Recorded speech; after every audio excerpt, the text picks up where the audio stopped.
guy. This is pretty sure just a remake of the original Rio video from like 2 years ago. Except I'm taking from the first on the page grid, so let's see how this one goes. It's not like I have like most any bitch plushies that I know of. I somehow did not look at the like any Rio characters, which I'm still kind of wondering why. But I was going off Rio since I don't think real characters besides the maybe the Moana set and the Cage Birds are that expensive. Seriously. Most Cage Birds go for a pretty penny in the black market. Maxi Bird reference.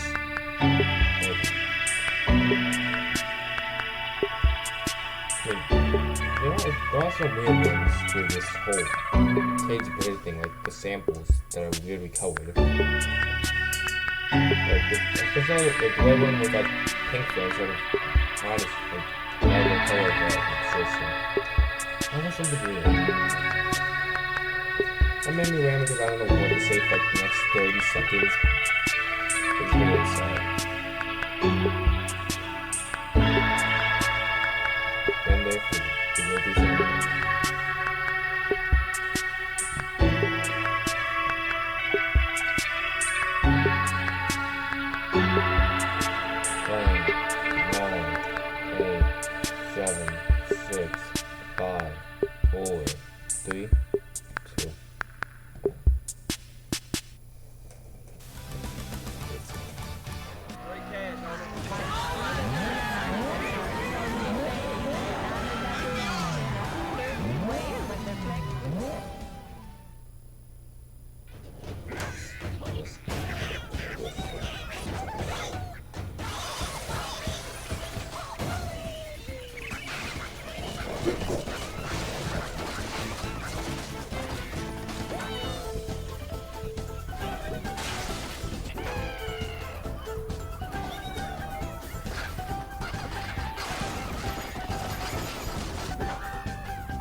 I forgot that you can actually use Rio and Boo in the game. Angry Birds Rio, the first major IP collaboration in the history of the franchise, I keep forgetting that the bird isn't called Rio, but that's released just on the March state 21st, 2011. Done in collaboration with 20th Century Fox and Blue Sky Studios, the game is loosely based on the events of their latest theatrical release, Rio, of course. While many were quick to dismiss the title as a tired movie tie-in, it turned out to be arguably the best game in the whole series. As a quick recap of events, the partnership was announced towards the end of January 2011 by Rovio CEO Mike Gilhead and Fox's president of new media Peter Levinson, where they discussed how the partnership would introduce millions of fans of Angry Birds to the world of Rio.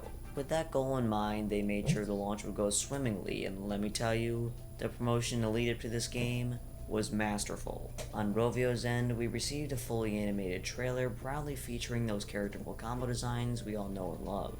This served to provide the backstory of the game, where Red, Blue, and Chuck are birdnapped and taken to the scenic city of Rio. They'll make their escape and set out to free all their new friends, namely Blue and Jewel, rare blue macaws that star in the film. On Fox's end, we got this borderline surreal Nigel mashup starring the movie's main villain as well as the Angry Birds taking the place of the enslaved birds. Perhaps the pinnacle of promotion culminated on America's biggest stage, the Super Bowl, where the location of a golden egg was hidden on a crate in the background of a Rio commercial. So as for the game itself, it launched with 45 levels, though would receive regular content updates in the following years, until the game spanned over 250 levels. I do remember seeing that Nigel mashup with the birds in begins in Smuggler's Den, where the rather birds than increase the popping the cage bad birds, but piggies, that's just about you'll it. find But I yourself think smashing the cages of these ever-depressed exotic birds. Things would become slightly more familiar in Jungle Escape, where the target now lied on the backs of the marmosets, the hench monkeys of Nigel and the smugglers. They would persist through the dense forest of Jungle Escape,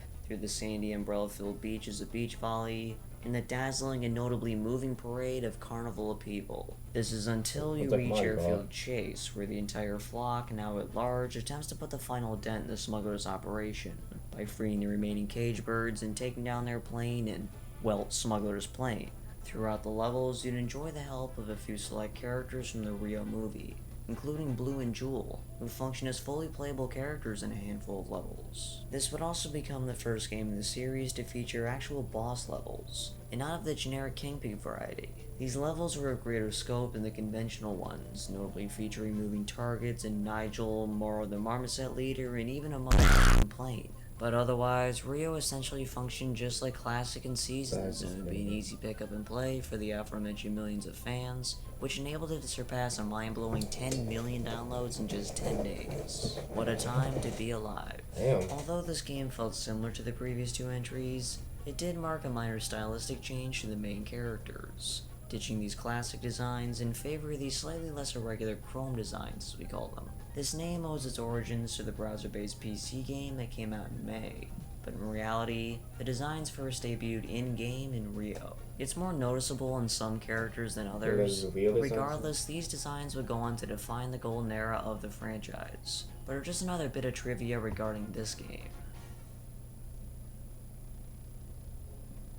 Now, of course, no mainline Angry Birds title will be complete without its complimentary merchandise, but the dual license nature of this release made for some complications behind the scenes. Luckily, this channel's favorite toy company, Commonwealth Toy Novelty, was able to strike a licensing deal on both ends, and began developing an assortment of Rio plushies that would eventually make their way to retail in August of 2011. And they were certainly striking. This always was a curious set to me because these iterations of the Rio characters never actually appeared in the game.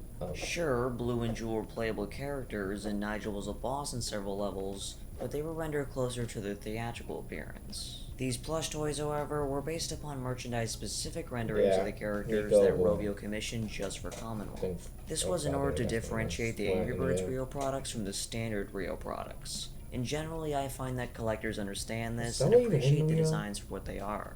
I, for one, am of the opinion that these are much more in line with the typical ethos of the brand, and for that reason alone, I actually prefer them. Hell, for Nico and Pedro, you don't even have a choice because they never appeared in the game in the first place. Haha. So this initial wave was simply a set of 5, covering what most would consider to be the main 5 birds in the actual Rio movie. Blue, Jewel, Nico, Pedro, and Nigel. All feature detailed eye embroidery, well-shapen beaks, and perhaps most interestingly, wings that protrude out from their sides. Felt accessories can be found on both Jewel and Nico to capture their flower petal and bottle cap respectively. Each have simplistic but effective prints on them too. Those who got to experience this set in store will recall their cyan, perhaps teal retail displays, proudly displaying the Angry Birds logo and Rio app icon on all 4 visible sides. This matched up with their side tags, which in tradition retain the general appearance of the app icon. Early in development, these elements were originally done up in green, which they thought would be the color we'd come to associate the collaboration with. They rather quickly settled on the app icon look though. No qualms about that. The Sonin labels didn't have to face this dilemma as they're always black and white, but that doesn't mean Commonwealth kept them the same. In fact, it was mandatory that they did, as they needed to add Fox's copyright information on the backside. And while they were at it, they had the Angry Birds Rio logo printed on the front. This was a first in the history of Angry Bird dish tags. Everything appears to be business as usual, right? Set of 5 characters, often in a variety of sizes at a plethora of retailers. Well, when it comes to creating assortments that you'll actually ship to retail, certain decisions have to be made in order to meet the demands of consumers. What do I mean by this? In the case of this set, it's not difficult to come to the conclusion that Blue and Jewel would be far and away the most popular characters. And this was a reality that Commonwealth was keenly aware of. So when designating which characters were to receive alternate size variations, they did so with this in mind. With that said, this is Commonwealth we're talking about, so essentially no logic went into this. Try and follow along here.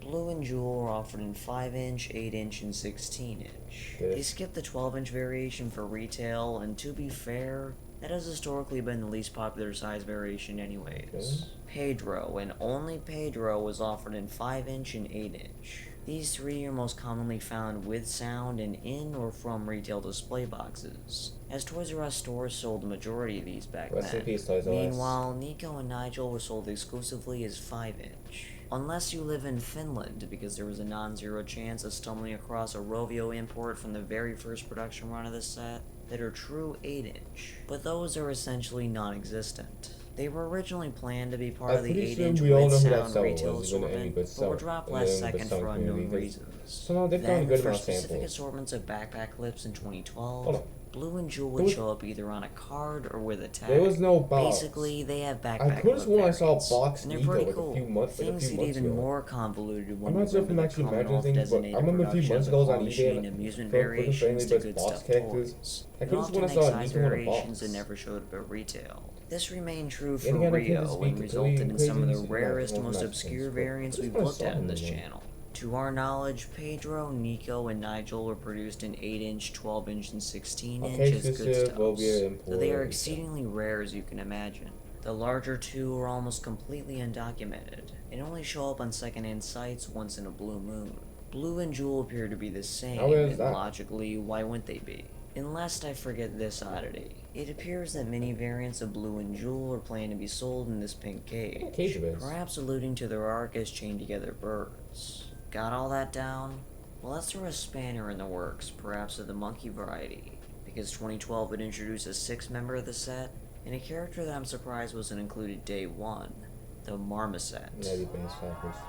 No merchandise-specific design here, this primate matches the exact render seen in the game. As such, the Marmoset is objectively the most unique in the set, and not just visually. Right in the center, you'll find his sound chip, a feature that, as I mentioned, you'll find on most retail Rio plushies. But this one, unlike the generics on the birds, was actually Marmoset specific.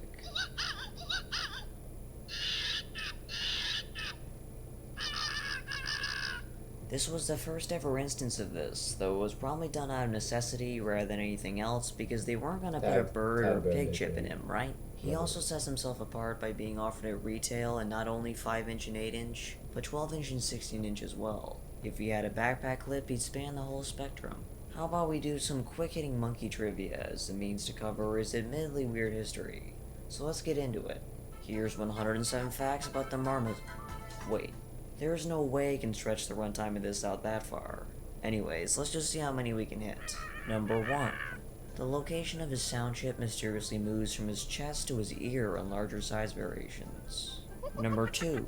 An image of his prototype would first appear within a Toys R Us catalog in 2012, and would be accidentally used as a stock photo on various websites in the following years. Number 3.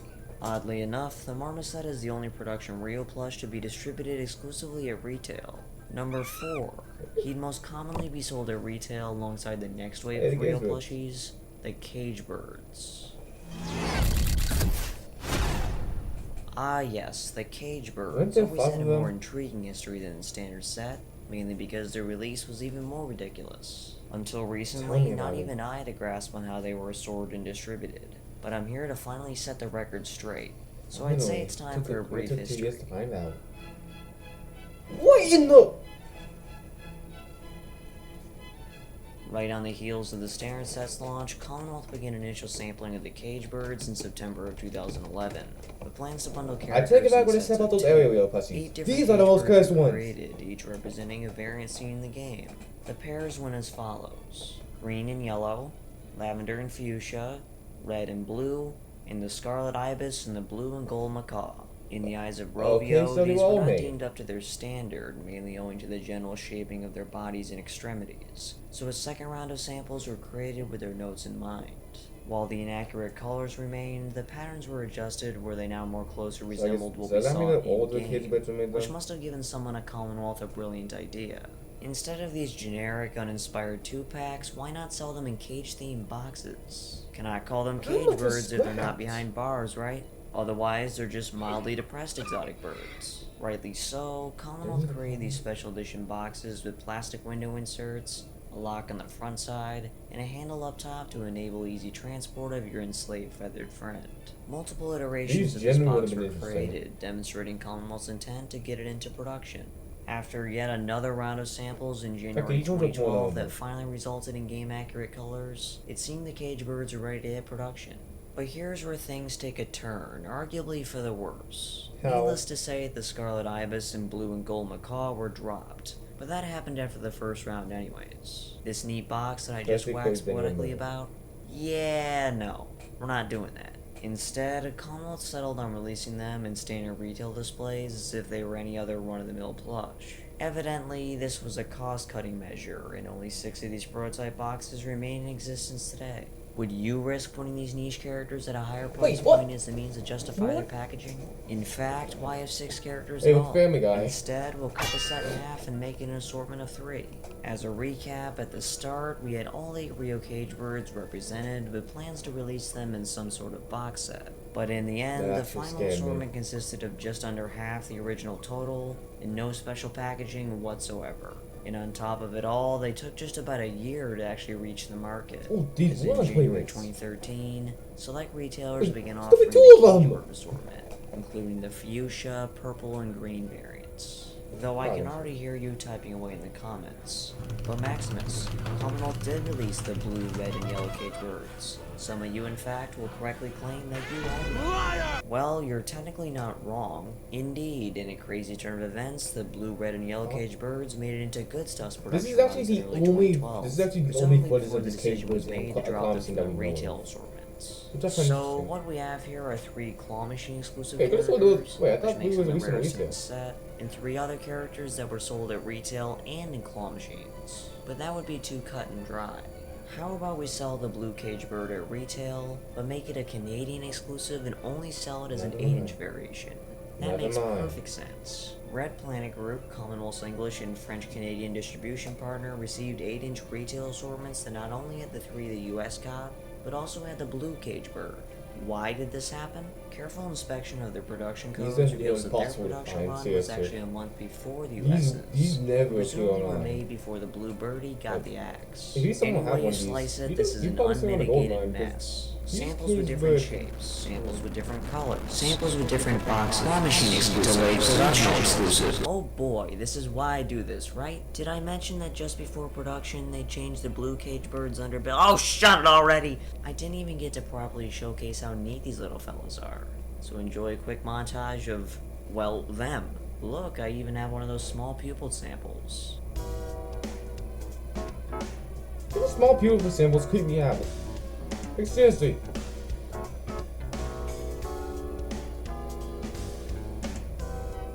That looks like my sleep paralysis demon. Okay, we need to start blinking more because my eyes are starting to get dry. Point proven that it ain't a good size. The standard Rio plushies would remain a staple in Commonwealth's lineup up until 2015, when production of the classic era plushies, wink wink, nudge nudge, ceased.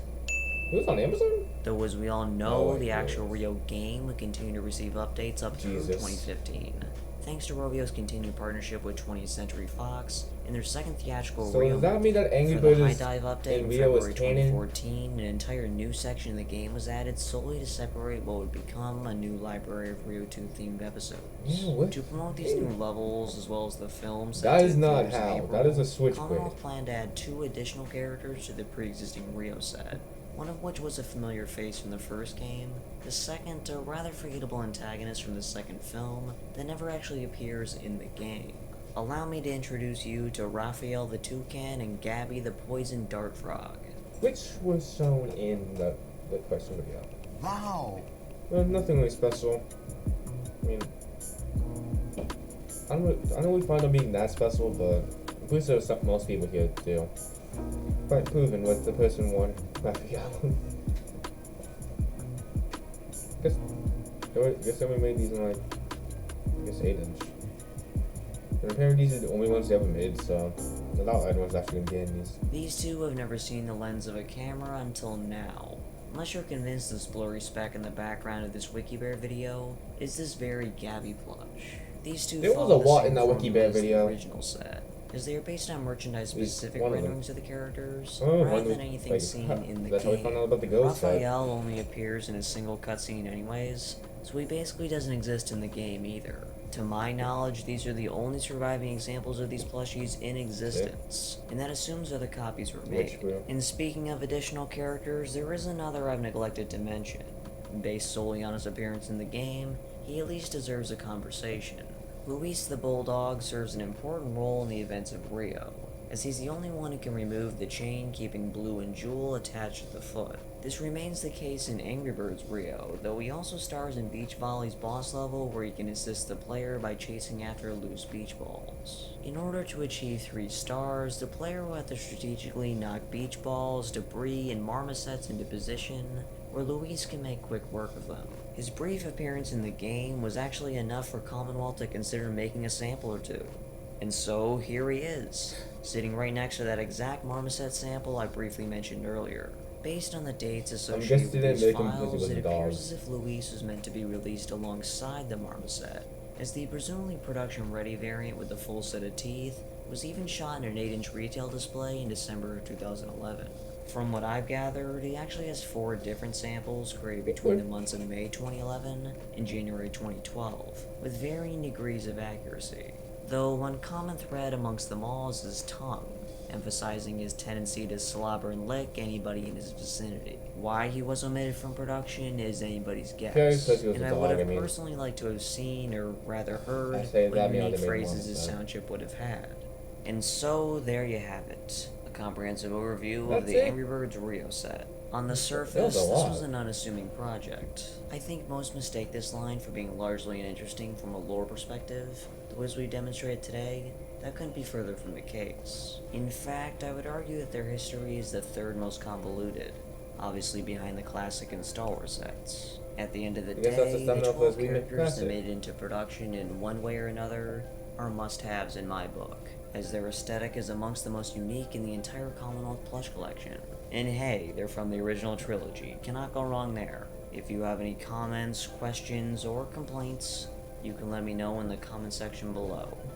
With that, I say, what happened to the other samples that won't some of this peace video? out. I mean, unbelievably they were not destroyed. Well, that'd be sad. But if they were destroyed, how did one? I knew it. Again, Sam. He's happy. But he's content. Decided to stand today. He's spinning. Look at him go. Not what I expected. I don't know what I was expecting, but it wasn't this. This moment in history will never be replicated. Unless you said I assure you that. Okay.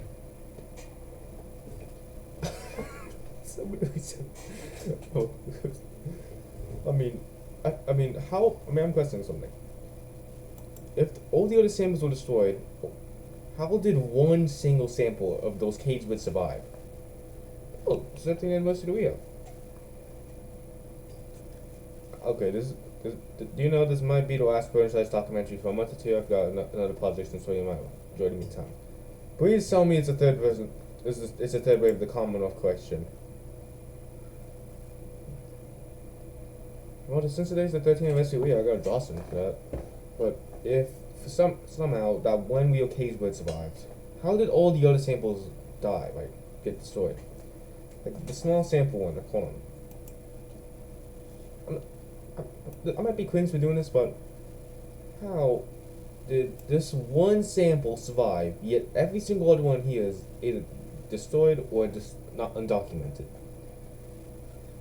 Like, I feel like that they're probably hidden somewhere in my Commonwealth archives, because why would only one of them survive, yet the other 5 wouldn't? I say maybe there was purged a whole bunch of samples in like 2010. I don't know, so remember that one red that was leaked into, like, that was found on stores? No? I mean, there was a lot. There was a lot to learn from this video, especially with all the history behind these little birds. I mean, I knew it was complex, but I didn't think it was this complex. Anyways, I'm just rambling at this point. Just have a good day, night, afternoon, whatever. Just leave already. There's nothing here. There's nothing else for you to see here.